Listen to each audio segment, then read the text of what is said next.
La pandemia, gli esperti raccomandano ancora prudenza, la variante Omicron è molto contagiosa. Sentiamo Giuseppe Rizzo.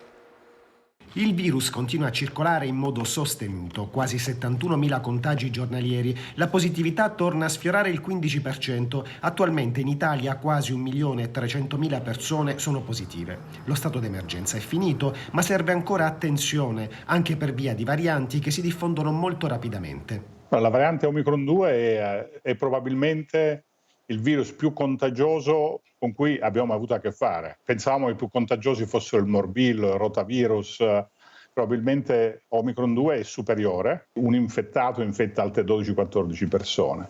In un giorno 129 vittime, la situazione negli ospedali resta sotto controllo, ma ci sono campanelli d'allarme, oggi 17 pazienti in più in terapia intensiva. Gli esperti avvertono solo il vaccino ci protegge. La protezione dalla malattia severa scende dal 93% delle 3 dosi al 72% con le 2 dosi, quindi forte invito a fare la terza dose. E c'è poi quel 1,5 milioni di over 50 che non hanno ricevuto neanche la prima dose. I dati dalle terapie intensive ci dicono che sono i più a rischio. C'è ancora un bacino d'utenza per questo virus che fa sì che con un alto numero di infezioni ci sia ancora un numero relativamente alto di malattie severe.